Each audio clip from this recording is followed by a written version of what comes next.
Good, good evening from Yammy BTV. Wishing you all well, sending loads of love to you as usual. I just finished travelling for the day. I still got the chest infection on careful inspection. 12 people, the last caller included.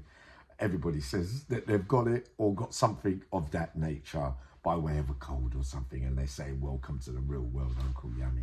But in the mornings it's absolutely terrible for me with everything and everything. I won't even go into the details, but apart from that, I feel like I'm a bit on top of the world, if you get what I mean. The meaning that things are going quite well at the moment, getting ready for Xmas and the new year. Now, before I start this video, you see quite clearly on my community page that I put up a video of not my made-up nephew, my real nephew, which is Jason Rock. Now, in previous videos along the months and years gone by, well, until I changed channel, remember this one was a new channel. On this channel, I put up my first ever boxing fight, where I remember I'd never been to a boxing fight in my whole life.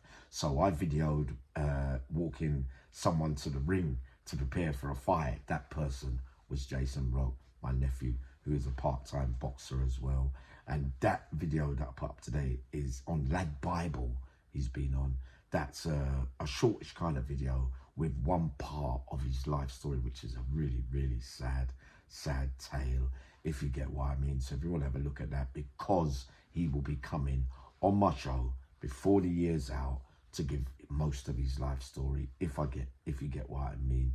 And many viewers probably, especially my audience, will probably be touched by what he's got to say. And that's a little brief outline of what to expect when I interview him fully, if you get what I mean. Now, on top of that, we give a special mention to our beloved Rory, our local rapper, 23 from Scunthorpe. So you could get him on Insta or YouTube, and also being as well as Rory and that. You lot might quite like him, actually. But you know that I like everyone anyway. But as a creative artist as well, to me, it looks good to me. We give it a thumbs up. And we also send special love to Matt Tomley and his missus, who's pregnant. I think the baby's due soon, and that. Special love to you, Matt, and the whole of Rory and all of you down there in Scunthorpe. Now, you've been asking me for a few years now, a couple of years, 500,000 of you, always, sorry, that, all right, private messages as well, some of you that have done time and always say, yeah, but you did, Yammy, you mentioned Jason Vella, right? So, but I'm always thinking it's insignificant because I haven't spent a lot of time with him to give a strong opinion about him, or not a judge, I'm not judging the jury, but you know, where I could give you a little bit more insight into his character. So I'll give you what I've got, if it means anything, if you get what I mean. Now,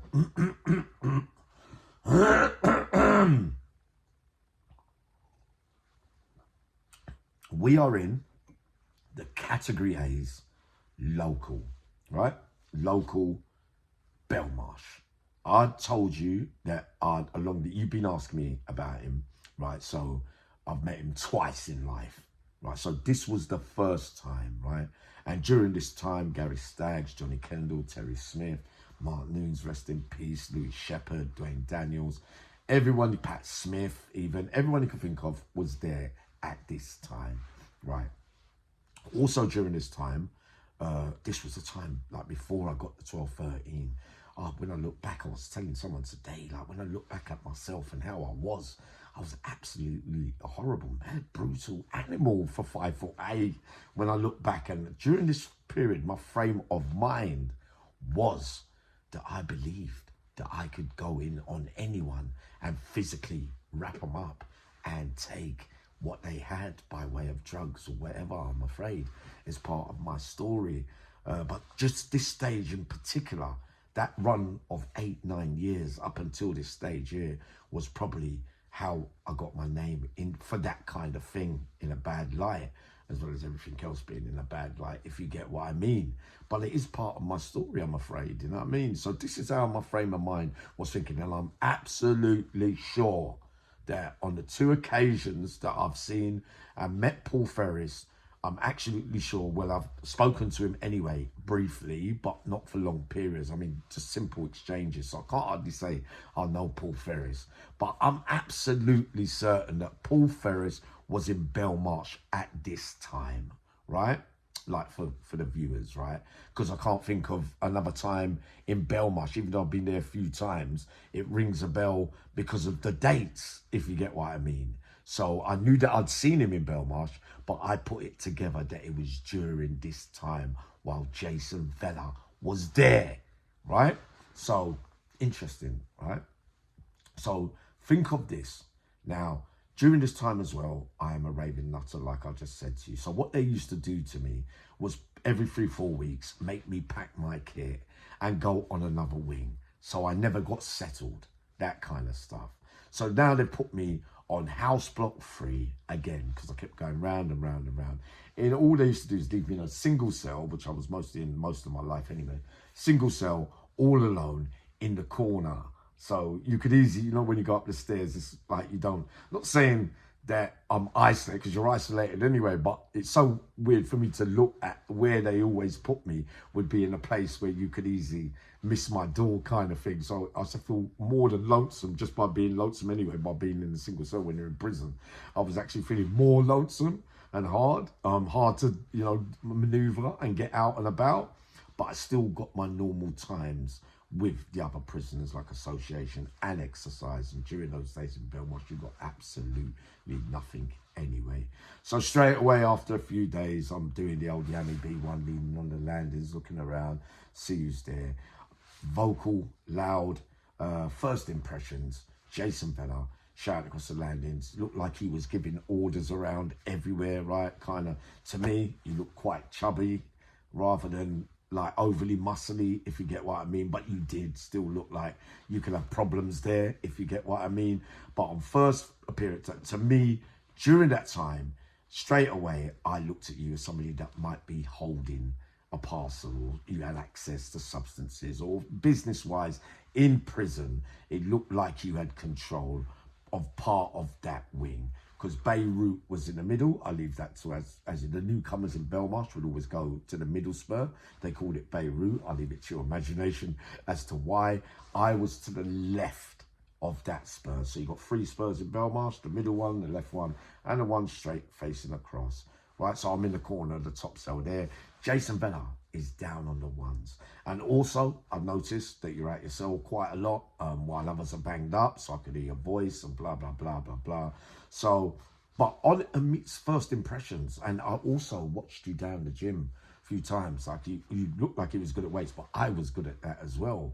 And what you're lifting for your size didn't really, not that lifting weights, I could really just judge a man whether he could fight or not, or everything, but it wasn't like he was Superman or anything like that. And I've seen some great lifters in my time, but also I see you wasn't an athlete to me, you know what I mean? You weren't an all-rounder physically. So I'm believing at that time that I would go in on you, which means that I would go in and physically overpower you. Even though you was bigger than me, I was still believing that I could handle you. I know what you mean, you Yammy, you must be thinking, how do you know? You blah, blah, blah, blah. But that's how I used to think. And looking at him, I thought that possibly, all right, it'd be a rough and thing tumble. I might come unstuck, I don't know. But that's how I was thinking. So after those first couple of days now, I'm doing that old one where I'm going to approach you and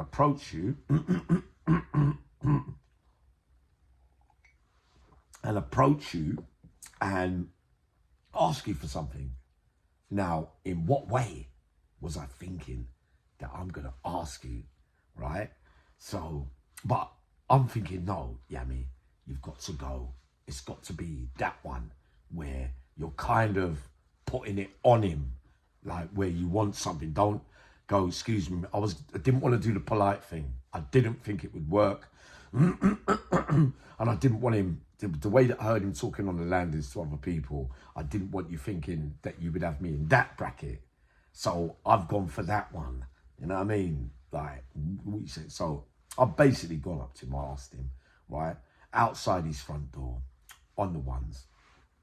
and it was near bang up and that. It was either lunchtime or the end of association or whatever. There's only about 10 minutes left, right?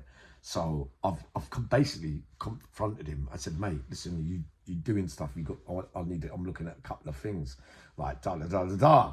But the way that I was doing it, I was trying to intimidate him, like on first meet. You know what I mean? Because I could see that not being judgmental, but your character from that brief little thing and the way that you appeared. I didn't really like you, to be honest. You know what I mean? That's what I'm saying that from the heart. Just you meet people along the way, you don't like them, and I never liked him, right, straight away in that way. But I knew that you had stuff. So anyway, I've confronted him, and basically he turned around and said, "Listen, mate, can you come to my door? You know what I mean? Because it can bring the heat on me. Like, if you're gonna pull me, tug me somewhere." But it was too late. We got into a couple of exchanges. But I was kind of like thinking, nah, I didn't like the way you talked to me because I didn't get no proper answer. So it was banging up time anyway. So I was staring at him and he was staring back at me. So there was something there.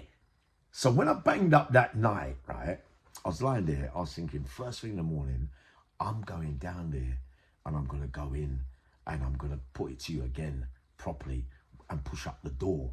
That's how I used to think, I'm afraid.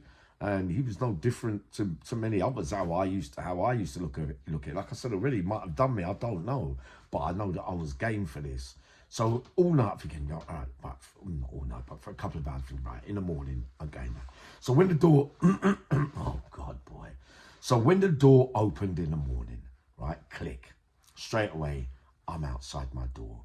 I look down from the freeze, I can see that the staff have unlocked the ones already, but I can see that his door's open, like not open wide, but opened enough to suggest that he's probably up, if you get what I mean. If you get what I mean, right?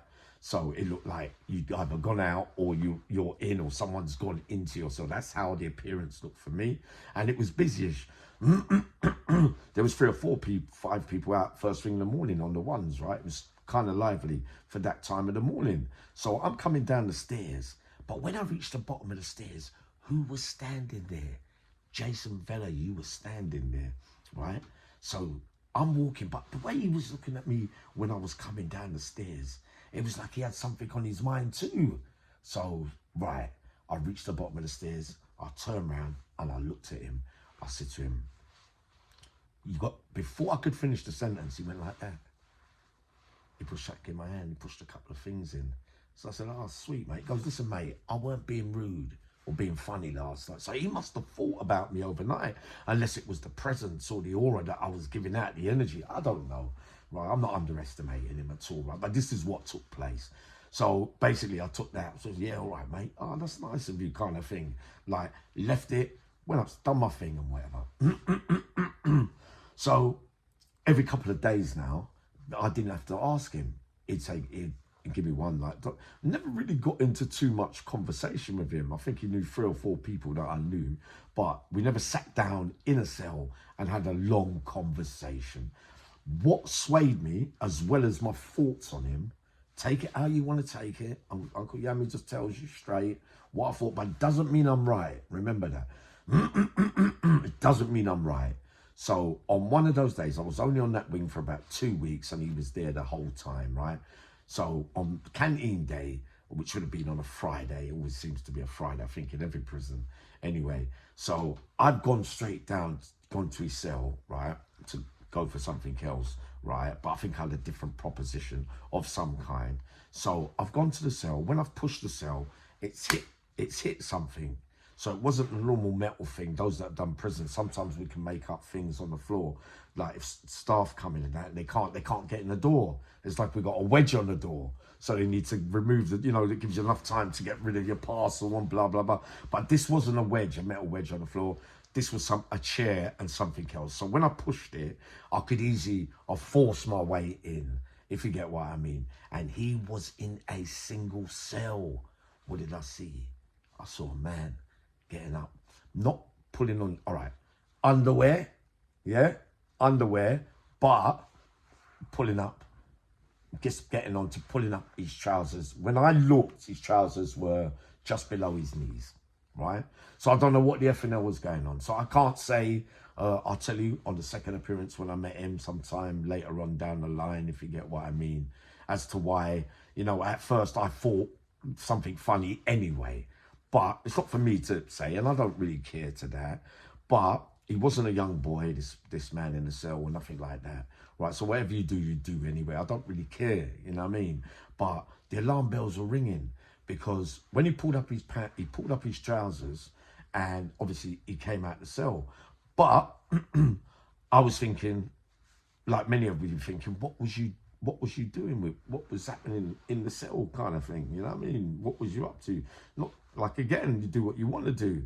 But then again, I could be wrong, because he might have been holding something for him and getting it out and giving it to him, because sometimes prisoners, we know that you do something. The only thing was, if he was holding something and he was getting a parcel out, right, and he was doing it because it's his or whatever, and it's a time the doors are open, get it out, give it to me so I can do my business kind of thing. So, but why would you just, surely you'd just sit on the toilet, wouldn't you? I don't know. You explain it to me, but Uncle Yammy says he doesn't care about that bit anyway. But that was my first exchanges with him, if you get what I mean. See if I can come up with a bedtime story tonight. I'm holding on. By the way, I think in the Northeast, he spent some time as well.